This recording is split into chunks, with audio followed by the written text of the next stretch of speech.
drift back past the centuries, past human history, into the quiet expanse of deep time.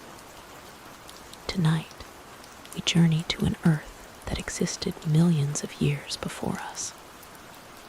A world of vast horizons, shifting continents, and extraordinary creatures that once walked the very ground beneath you. As you listen to the steady, unchanging laws of paleontology and biology, let your thoughts grow heavy and let yourself drift into a deep, peaceful sleep. To understand the dinosaurs, we must first understand the vastness of the Mesozoic Era.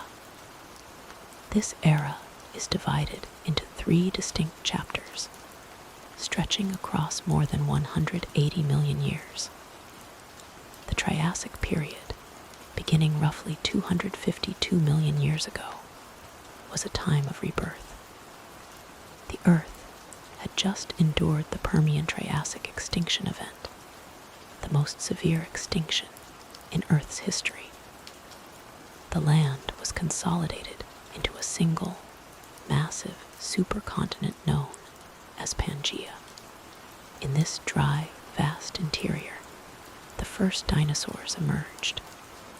They were small, agile, and humble, a quiet beginning to a monumental legacy. Moving forward in time, we enter the Jurassic, beginning around 201 million years ago. Pangaea began to split, altering global climates. Rainfall increased, oceans spread into the gaps between land masses, and lush, monumental forests of conifers, cycads, and ferns expanded across the globe. This was the age when dinosaurs grew to immense proportions, dominating both the landscape and the ecosystem. The final chapter, the Cretaceous, began 145 million years ago and lasted until the dramatic boundary 66 million years ago.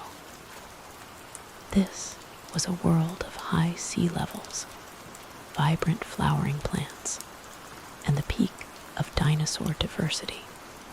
It was a world of complex ecosystems, spanning from the lush deltas of North America to the arid deserts of Asia and the icy forests of the poles.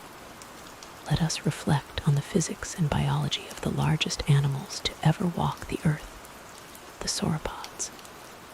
Creatures like Brachiosaurus, Argentinosaurus, and Diplodocus achieved sizes that seem to defy the laws of gravity. But nature is an elegant engineer. The skeleton of a giant sauropod was not a solid, heavy mass of dense bone. Had it been, the animal would have been crushed under its own weight. Instead, their vertebrae were heavily pneumatized, meaning they were filled with a complex, honeycomb-like network of internal air spaces. This structure made the bones incredibly light while maintaining structural integrity, much like the engineering principles used in modern cranes and architectural trusses. The long necks of these giants, some stretching over 40 feet, were supported by a system of powerful, elastic ligaments.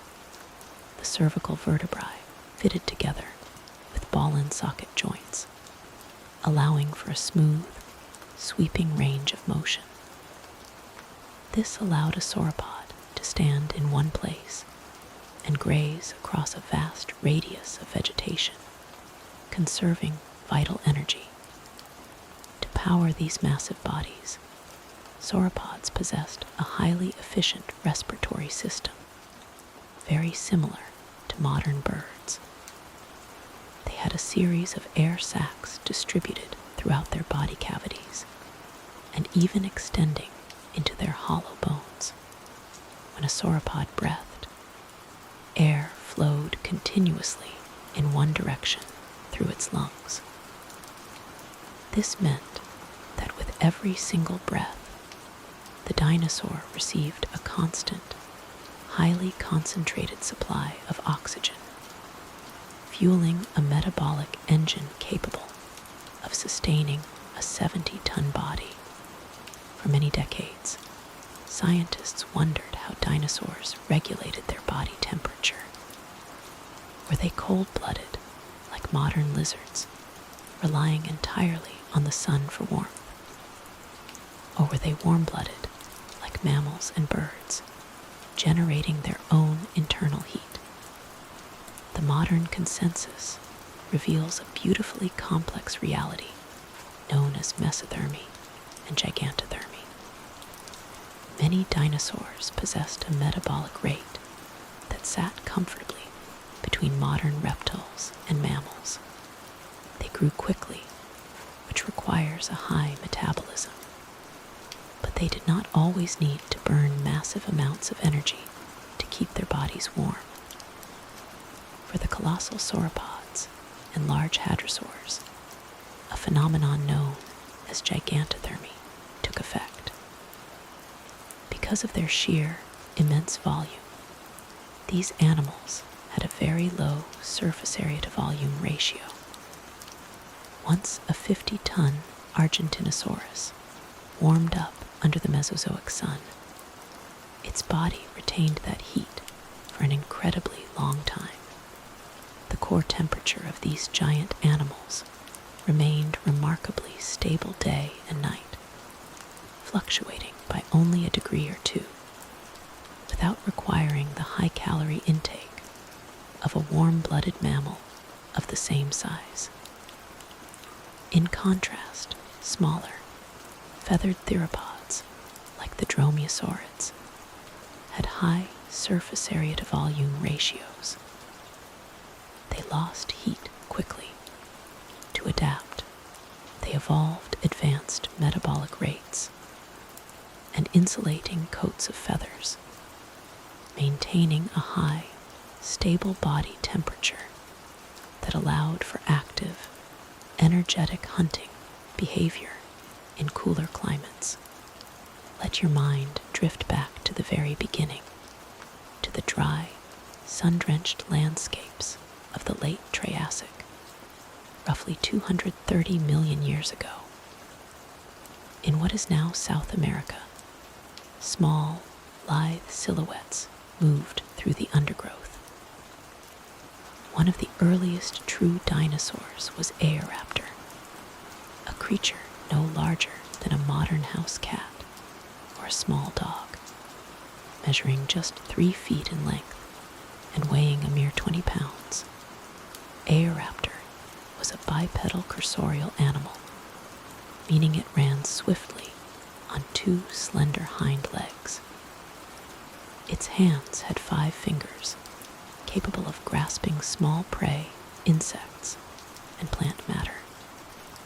Its teeth were differentiated, suggesting an omnivorous diet that allowed it to adapt to a changing world. Walking alongside Eoraptor was Herrerasaurus, a slightly larger predator reaching lengths of 10 feet. Herrerasaurus possessed a flexible joint in its lower jaw, allowing it to slide its teeth backward and forward to securely hold struggling prey.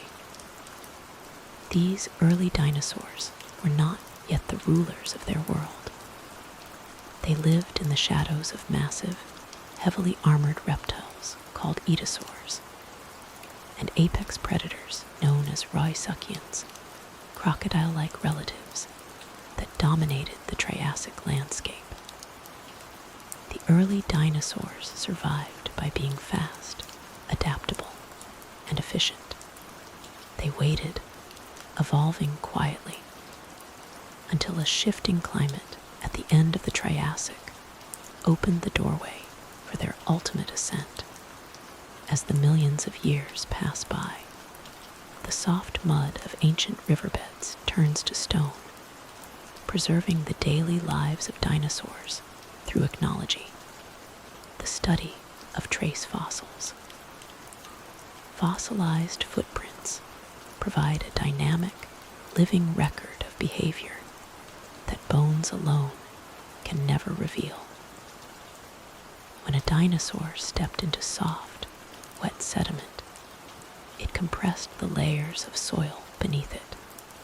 Over time, these tracks were covered by gentle layers of sand or silt, protecting them from erosion until they mineralized into fossil trackways. By measuring the distance between consecutive footprints, the stride length, and comparing it to the estimated hip height calculated from the footprint size, paleontologists can accurately determine the speed at which a dinosaur was traveling. Most trackways reveal animals moving at a calm, energy-saving walking pace, drifting peacefully across the ancient landscape. Trackways also offer profound insights into the social structures of dinosaurs. Mass trackways discovered in various parts of the world show multiple parallel paths of sauropods and ornithopods moving in the same direction. The larger footprints are often found on the outer edges of the group, while the smaller, juvenile tracks are safely nestled in the center. This provides clear, definitive evidence of herding behavior, protective parental instincts, and migratory journeys that spanned entire continents. Transitioning into the Jurassic period, we observe a dramatic transformation in plant life that dictated the evolution of dinosaur feeding mechanisms. The Earth became warmer and much more humid, triggering the growth of vast, dense forests. Conifers, which resemble modern pines and redwoods, became the dominant tall trees. Beneath them grew thick carpets of ferns and seed ferns, along with palm-like plants called cycads. To process this tough, fibrous vegetation, dinosaurs had to develop highly specialized digestive strategies. Sauropods did not chew their food. They used their peg-like or spoon-shaped teeth to strip leaves off branches, swallowing them completely whole. Inside their massive stomachs, the plant matter was broken down through fermentation, a slow biological process aided by specialized gut bacteria.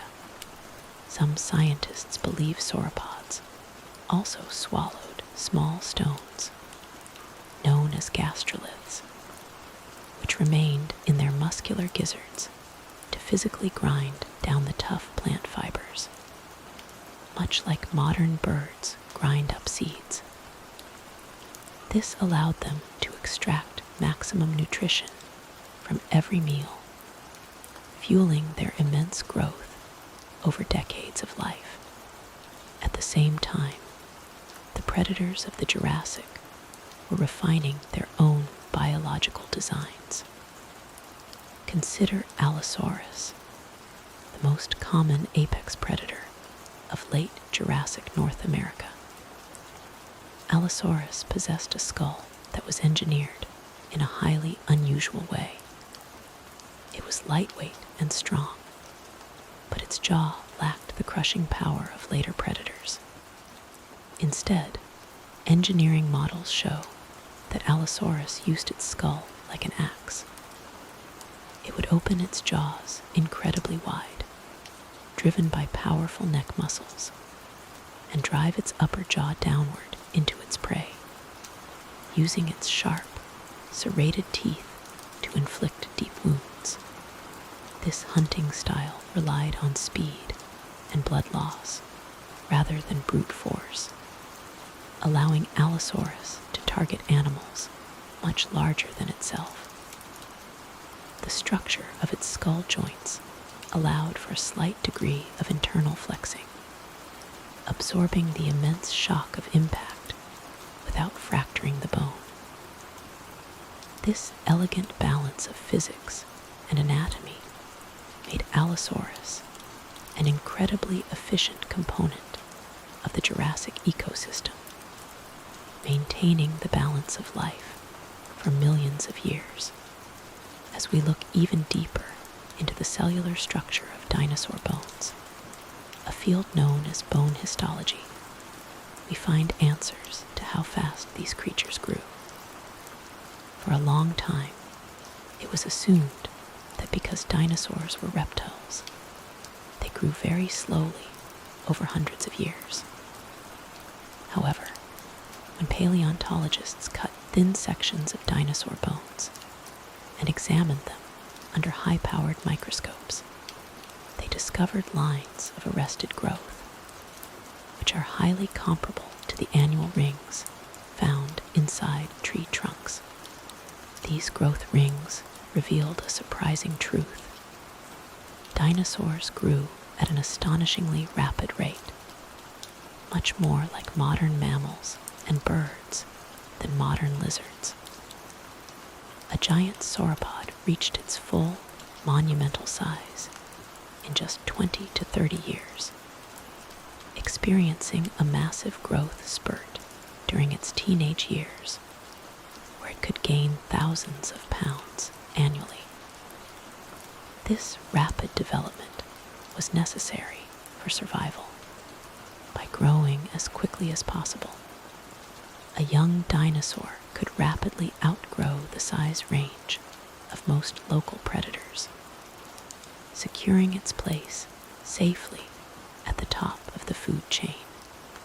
Let your mind drift now to the peaceful environments of the Cretaceous period, where a major biological revolution took place on the forest floor. The appearance of angiosperms, or flowering plants. Before the Cretaceous, the world was a palette of greens and browns, dominated by ferns and conifers. But around 125 million years ago, plants began to develop flowers and fruits, utilizing insects for pollination. This ecological shift completely transformed the dinosaur world.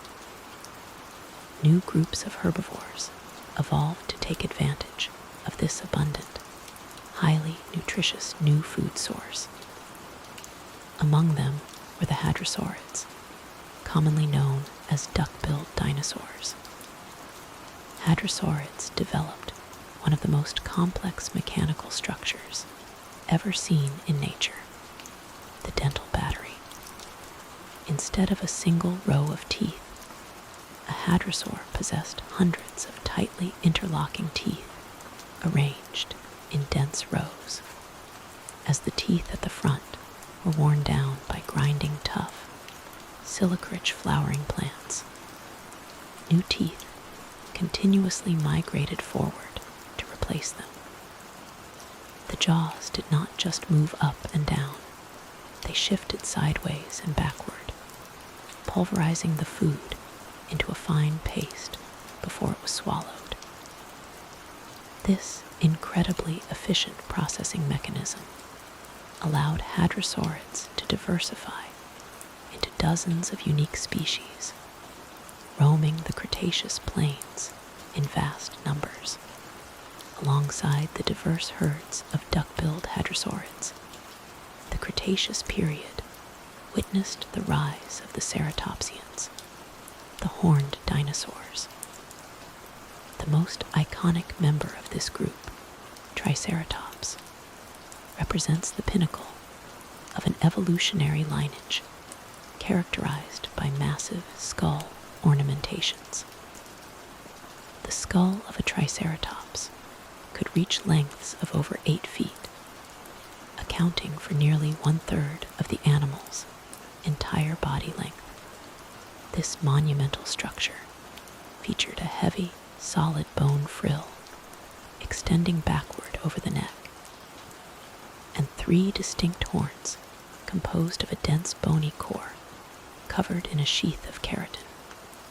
the same material found in human fingernails and rhino horns. For generations, it was assumed these structures were built solely for violent combat against predators like Tyrannosaurus rex. However, modern biomechanical analysis and the study of bone pathologies suggest a more nuanced function. The frill was incredibly vascular, meaning it was filled with a dense network of blood vessels. This indicates it likely served as a powerful tool for thermoregulation, allowing the animal to dump excess body heat into the air or absorb warmth from the morning sun. Furthermore, the varying shapes and sizes of horns across different ceratopsian species point toward social signaling, species recognition, and visual display within herds, minimizing the need for actual physical conflict and conserving valuable metabolic energy as these magnificent herbivores altered the landscapes. The theropod predators evolved sophisticated sensory adaptations that transformed them into apex hunters of the late Cretaceous. Tyrannosaurus rex possessed a brain-to-body ratio that was among the highest of any non-avian dinosaur, indicating a high level of neurological complexity. CT scans of fossilized Tyrannosaurus brain cases reveal exceptionally large olfactory bulbs, the regions of the brain responsible for processing scents. This highly developed sense of smell allowed them to track carcasses or living prey across vast distances, even in total darkness or through dense foliage.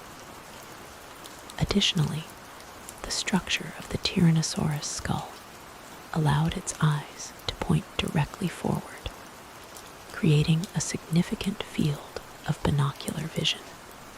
Unlike many other predatory dinosaurs, whose eyes faced sideways, Tyrannosaurus could perceive depth and calculate exact distances, an evolutionary trait essential for a precision hunter weighing over 8 tons. This sensory apparatus was backed by a bite force estimated at over 12,000 pounds, a mechanical pressure capable of shattering solid bone and extracting highly nutritious marrow that other predators had to leave behind. While the large predators dominated the terrestrial ecosystems, a quieter evolutionary event was rewriting the history of life on Earth: the development of feathers. In the late 20th and early 21st centuries, remarkable discoveries in the lakeside sediments of Liaoning, China, revealed fossils of small theropod dinosaurs preserved with immaculate impressions of soft tissues. Creatures like Sauropods and Microraptor proved conclusively that feathers did not evolve for flight. Instead, the earliest feathers were simple, hair-like filaments known as protofeathers. Because these small dinosaurs had high surface area to volume ratios, they lost body heat rapidly to the environment.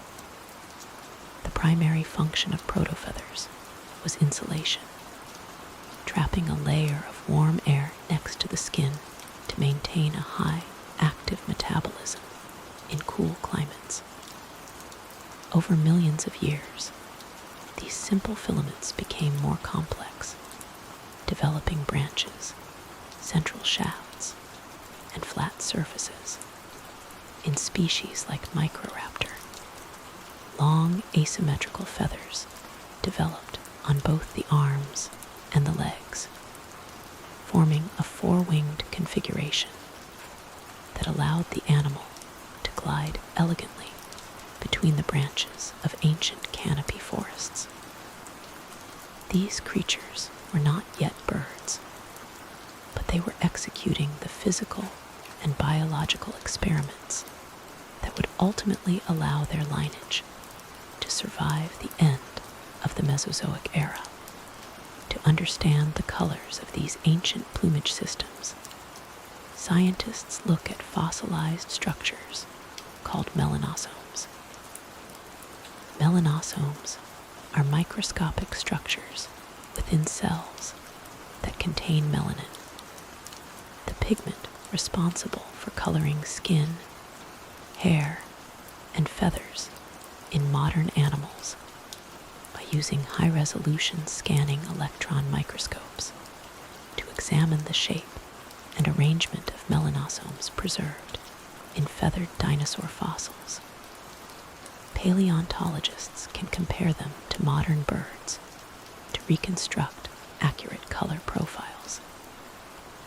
A long, sausage-shaped melanosome indicates the presence of eumelanin, which produces shades of black and gray, while a spherical melanosome indicates pheomelanin, producing rich reddish browns and oranges. Through this precise cellular analysis, we now know that Sauropods possessed a vibrant chestnut-colored body with a striped tail of alternating orange and white bands. Kehongjuji, a small bird-like dinosaur, possessed flat, ribbon-like melanosomes that created an iridescent, shimmering rainbow effect across its neck and chest, much like the feathers of a modern hummingbird or pigeon. These colors served as vital tools for camouflage, mate selection, and communication, painting a vivid picture of a Mesozoic world filled with color and visual complexity. Let your thoughts drift now from the forests and plains to the ancient coastal regions, where the land met shallow, sun-warmed epicontinental seas. While dinosaurs ruled the terrestrial realms, the oceans were governed by entirely different groups of marine reptiles that had returned to the water millions of years prior. Among the most successful were the plesiosaurs, creatures defined by their unique four-flippered propulsion system. Unlike modern sea turtles, which use their front flippers for thrust and their back flippers for steering, plesiosaurs utilized all four limbs in a synchronized underwater flight motion. This mechanical design allowed for incredible agility and the ability to accelerate rapidly in any direction to capture elusive schools of fish or cephalopods. Long-necked plesiosaurs, like Elasmosaurus, possessed necks with over 70 vertebrae, allowing them to quietly guide their small heads into schools of prey without alerting them with the visual silhouette of their massive bodies. In the same waters swam the mosasaurs, giant marine lizards closely related to modern monitor lizards and snakes. Mosasaurs abandoned the flipper-based propulsion of plesiosaurs, evolving powerful, laterally compressed tails that moved side to side, driving their sleek, hydrodynamic bodies through the water with terrifying speed and force. As the Cretaceous period progressed toward its eventual conclusion, the stability of the global climate began to shift, driven by massive volcanic activity in what is now India. This region, known as the Deccan Traps, experienced millions of years of continuous eruptions, pumping vast quantities of carbon dioxide and sulfur dioxide into the atmosphere. This caused severe fluctuations in global temperatures, intense ocean acidification, and shifting sea levels that altered the coastal habitats of many dinosaur species. Despite these environmental stresses, the ecosystems remained highly diverse and resilient. Dinosaurs adapted to these changing conditions by shifting their geographic ranges and adjusting their diets to match the changing plant communities. In the high latitudes, dinosaurs like Pachyrhinosaurus and Cryolophosaurus adapted to polar environments that experienced months of total winter darkness. These polar dinosaurs did not hibernate.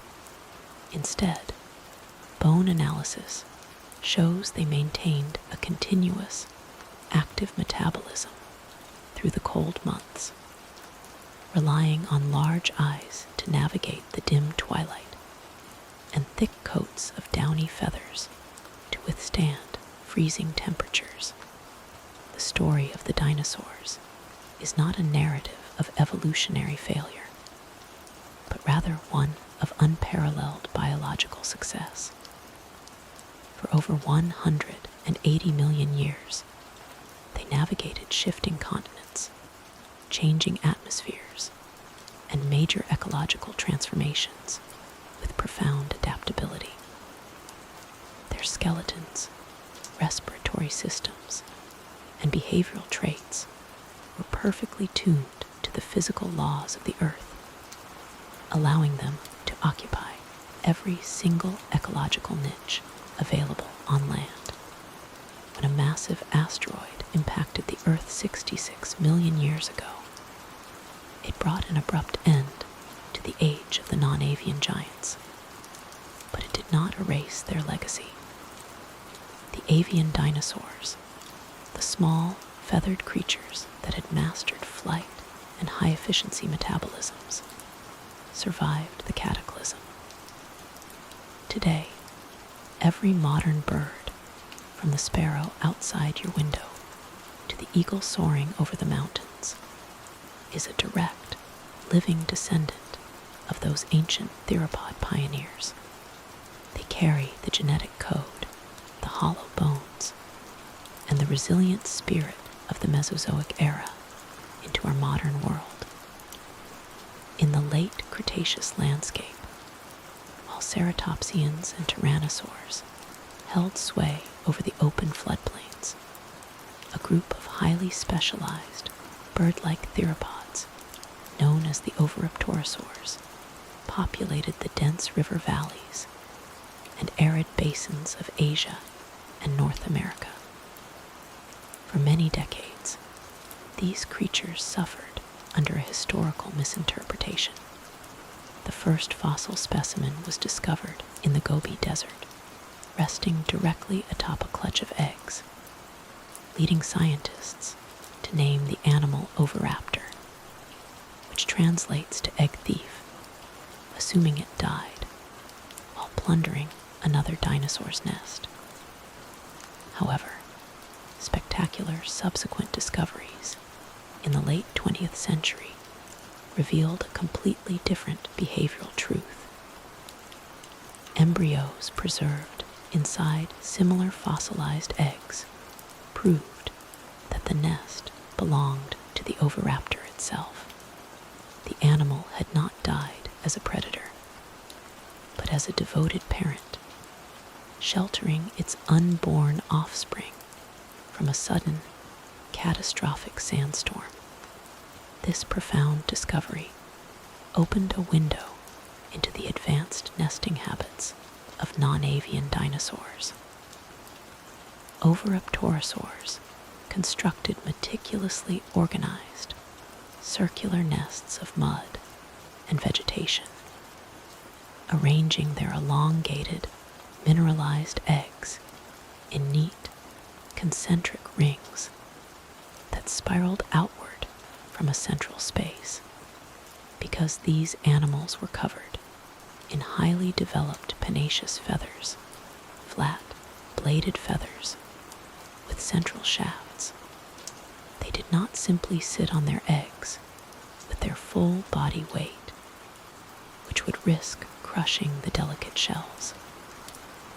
Instead, the parent dinosaur crouched in the open center of the ring, spreading its long, feathered arms over the perimeter of the nest. This behavior, known as brooding, allowed the feathers to act as an insulating blanket, regulating the temperature of the eggs against the harsh desert chill of the night, and shielding them from the scorching heat of the midday sun. Furthermore, chemical analysis of the eggshells indicates that many of these species produced eggs with vibrant blue-green coloration, a pigmenting strategy used by modern ground-nesting birds like emus to camouflage their nests from predatory eyes, while the Oviraptorosaurs relied on camouflage and parental vigilance to protect their lineage. Another lineage of Cretaceous herbivores evolved into the most heavily fortified living fortresses the world has ever known, the Ankylosaurs. These low-slung, quadrupedal animals were entirely covered from head to tail in a dense mosaic of osteoderms, which are bony deposits forming scales, plates, or spikes within the skin itself. These osteoderms were not simply heavy stones anchored to the flesh. They possessed a sophisticated microstructural design. The outer layers consisted of incredibly hard, compact bone, while the internal core was composed of a sponge-like, porous bone network interwoven with structural collagen fibers. This dual-layer architecture mimicked modern military armor, allowing the plates to absorb the immense physical shock of a predator's bite or impact and disperse the kinetic energy safely across the entire skeleton without fracturing. In advanced ankylosaurids, this defensive architecture culminated in the evolution of a massive tail club. The end of the tail featured several pairs of specialized, oversized osteoderms that fused together into a solid, heavy mass of bone. To swing this weapon effectively, the vertebrae along the rear half of the tail underwent a dramatic transformation, interlocking tightly via long, rigid bony rods that eliminated all lateral flexibility in that section. This modified portion of the tail acted as a stiff handle, transforming the rear limb into a powerful mechanical lever. Biomechanical modeling demonstrates that when an ankylosaur swung its tail, the rigid handle accelerated the heavy club through a wide, sweeping arc. The impact velocity was capable of generating enough force to shatter the shins or jaws of any approaching theropod. This specialized weaponry allowed the slow-moving, peaceful herbivore to forage safely in ecosystems populated by the most formidable predators in Earth's history. To fully appreciate the diversity of these ancient ecosystems, we must also examine the smaller, often overlooked predators that occupied the undergrowth, the dromaeosaurids, colloquially known as raptors. Unlike the massive tyrannosaurs that relied on raw crushing power, dromaeosaurids like Velociraptor and Deinonychus were engineered for agility, speed, and precision. Their most prominent anatomical feature was an enlarged, sickle-shaped claw on the second toe of each hind foot. For a long time, popular culture depicted these claws as slashing blades used to disembowel large prey. However, modern functional morphology and puncture force experiments reveal a different biological utility. The sickle claw was not sharp along its edges. Instead, it terminated in an incredibly sharp, curved point, designed to withstand immense downward pressure. Rather than slashing, Dromaeosaurids used these claws to pin down small prey, executing a behavior known as raptor prey restraint, which is identical to the hunting techniques practiced by modern hawks and eagles. A raptor would leap onto its prey, using its full body weight to pin the animal to the ground, and drive the sickle claws deep into the victim to anchor it firmly in place. While holding the prey down, the dinosaur would flap its long, feathered arms to stabilize its balance, preventing the struggling animal from throwing it off. The raptor's long tail, stiffened by elongated bony extensions of the vertebrae, acted as a dynamic counterweight, swinging rapidly from side to side to adjust the animal's center of gravity in real time during a frantic struggle. This combination of structural physics and behavioral agility allowed small theropods to operate with devastating efficiency within their localized environments. As we look across the vast landscapes of the Mesozoic era, we find that the true driving force behind dinosaur evolution was an ongoing biological arms race between plant defenses and herbivore adaptations. During the Cretaceous, as plants developed tougher fibrous structures and chemical toxins to deter herbivores, dinosaurs responded with radical dental innovations, while hadrosaurs developed their dense dental batteries. The sauropods continued to rely on their massive size and specialized digestive tracts. Because sauropods lacked the ability to chew, their massive multi-ton bodies served as living fermentation vats. Plant material swallowed whole would sit within the vast chambers of their digestive systems for several days, slowly breaking down under the action of heat, moisture, and symbiotic microorganisms. This incredibly slow, passive digestion meant that sauropods did not need to spend energy mechanically breaking down their food in their mouths. They simply let time and chemistry do the work inside them, allowing them to extract nutrients from low-quality vegetation that other animals could not digest. Every bone, every feather, and every footprint left behind in the ancient strata tells a story of an Earth that operated under the exact same physical and biological laws that govern our world today. Gravity pulled at the heavy limbs of Brachiosaurus, just as it pulls at us. Oxygen fueled the high-velocity metabolism of the tiny Microraptor, just as it sustains the birds in our skis.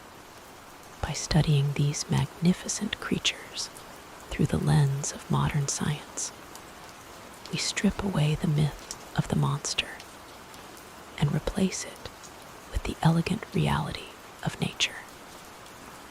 The dinosaurs were resilient, highly successful organisms that mastered our planet for unimaginable spans of time, leaving an indelible mark on the history of life. As the ancient world fades from your mind, let the image of these great creatures, resting peacefully under the soft canopy of a prehistoric night, carry you deeper into a calm, undisturbed sleep. Deep within the arid environments of the late Cretaceous, another remarkable group of theropods pushed the boundaries of skeletal engineering to an extreme degree.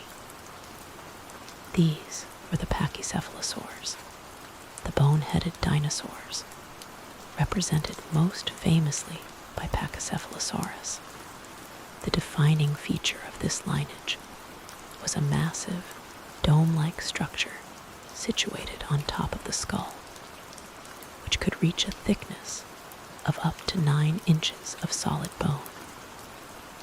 For generations, this anatomical anomaly was the subject of intense debate among paleontologists, with many early hypotheses suggesting that these animals engaged in high-velocity, head-to-head ramming contests similar to modern bighorn sheep, modern biomechanical testing, high-resolution CT scanning, and the analysis of bone pathologies have provided a much more precise understanding of how these skulls functioned.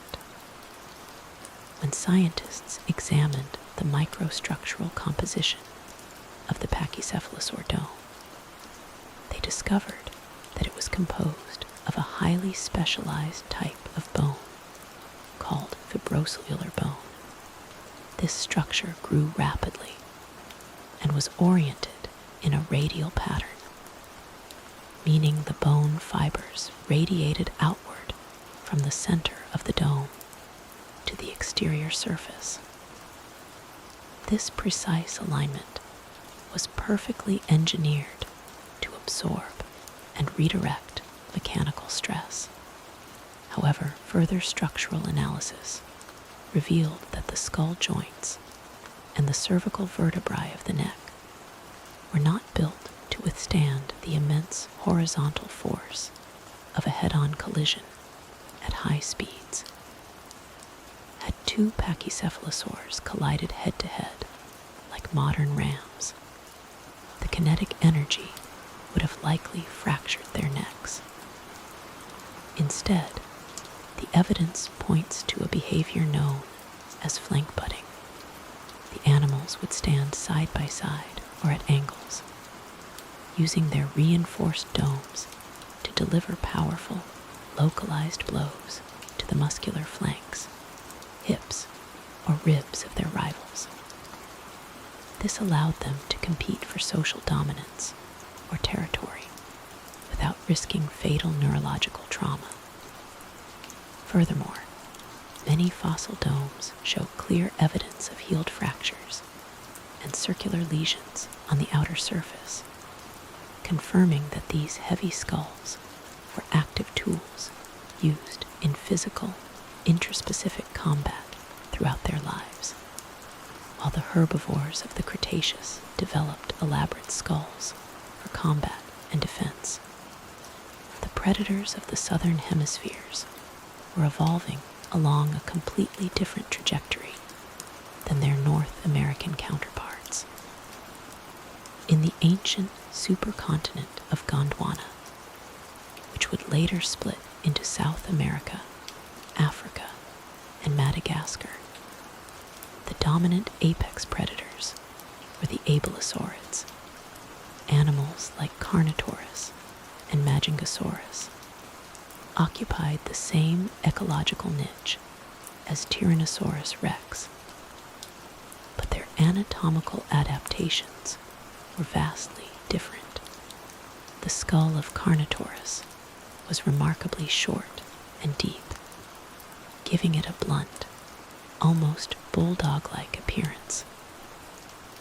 Atop its head sat a pair of thick, forward-curving horns composed of solid bone cores, which were likely covered in sharp keratinous sheaths, unlike the massive, heavy skulls of Tyrannosaurs that were built for slow, bone-crushing bites. The abelosaurid skull was constructed with a high degree of cranial kinesis, meaning the individual bones of the skull could flex and move independently of one another.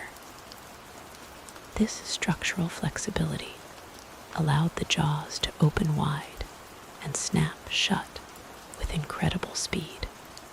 Biomechanical models indicate that Carnotaurus possessed a bite force that was significantly weaker than that of a tyrannosaur, but its jaw muscles were engineered for rapid, kinetic strikes. It would use its entire head like a fast-moving hatchet, driving its top teeth down into prey with quick, repeating motions to inflict severe flesh wounds.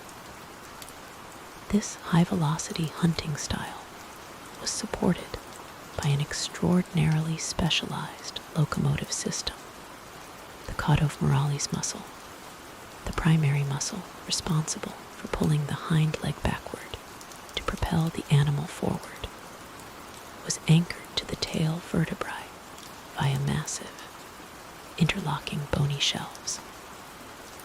This unique anatomy meant that Carnotaurus possessed a caudomoralis muscle that was larger by percentage than almost any other known animal, making it one of the fastest sprinting large theropods to ever exist, capable of running down agile prey across the vast Gondwanan plains.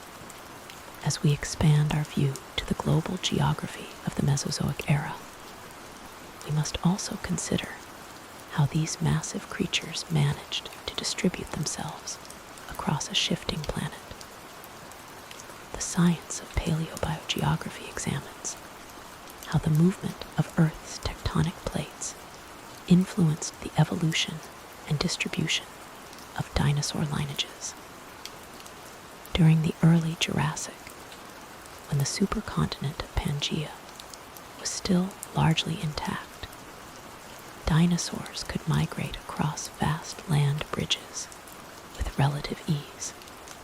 This explains why very similar families of early sauropods and theropods can be found in rocks of the same age in North America, Africa, and China. However, as the tectonic plates drifted apart throughout the Jurassic and Cretaceous periods, oceans formed in the rifts, creating absolute geographic barriers that isolated dinosaur populations from one another. This isolation triggered a massive wave of vicariance, a biological process where a widespread population is split into isolated groups that evolve independently into entirely new species to fit their specific localized environments. In North America, isolation led to the dominance of massive duck-billed hadrosaurs and horned ceratopsians. Meanwhile, in South America, which remained an isolated island continent for tens of millions of years, the sauropods never lost their dominance. Instead, they evolved into the titanosaurs, a specialized family of giants that included the largest land animals in history. These titanosaurs developed unique adaptations to their isolated home, including the evolution of osteoderm armor plates along their backs to protect themselves from the native abelosaurid predators. This global tapestry of isolated evolutionary experiments created a world of unparalleled biological diversity, where every continent possessed its own unique ecological hierarchy, perfectly attuned to its specific climate and terrain. The study of paleontology relies heavily on geochemistry to unlock the silent secrets stored within fossilized tissues. One of the most powerful tools in modern science is stable isotope analysis, which measures the ratios of various chemical isotopes preserved within the enamel of dinosaur teeth. When an animal drinks water and consumes plants, it absorbs specific isotopes of oxygen, carbon, and strontium from its local environment, which are permanently locked into the crystalline structure of its teeth as they form. By analyzing oxygen isotope ratios, which vary depending on local water temperatures and evaporation rates, scientists can determine whether a dinosaur was fully terrestrial, semi-aquatic, or migratory. This technique was used to settle the long-standing debate regarding the lifestyle of Spinosaurus, the massive sail-backed theropod of North Africa. The isotope ratios found within Spinosaurus teeth matched those of modern crocodiles and semi-aquatic turtles rather than terrestrial theropods, providing definitive chemical proof that this animal spent the vast majority of its life submerged in rivers, hunting giant prehistoric fish. Similarly, strontium isotope analysis, which reflects the unique geological signature of the soil and bedrock where plants grew, allows scientists to map the precise migratory routes of individual dinosaurs. By tracking the changes in strontium levels across the growth layers of a single sauropod tooth, researchers can see that these giant animals did not remain in one place. They underwent massive annual migrations, traveling hundreds of miles across varying geological zones to follow seasonal rainfall and shifting vegetation patterns, drifting across the ancient world in a perpetual, slow-motion journey. Every layer of sedimentary rock, every mineralized bone, and every microscopic chemical signature provides an enduring testimony to a world that was vibrant, complex, and beautifully balanced. The laws of nature that govern our modern ecosystem, the flow of energy, the struggle for survival, the adaptation to climate, and the slow, steady march of evolution were the exact same forces that shaped the destiny of the dinosaurs. As you let the details of this ancient world gently fade from your consciousness, visualize the vast, quiet landscapes of the Mesozoic Era settling into the deep stillness of the night. The rustle of the wind through the giant conifers, the distant, rhythmic footsteps of a migrating herd, and the peaceful breathing of a resting creature all merge into a single, calming hum. Let your mind release its grip on the present. Let your thoughts grow infinitely heavy and drift down into a deep, restful, and undisturbed sleep.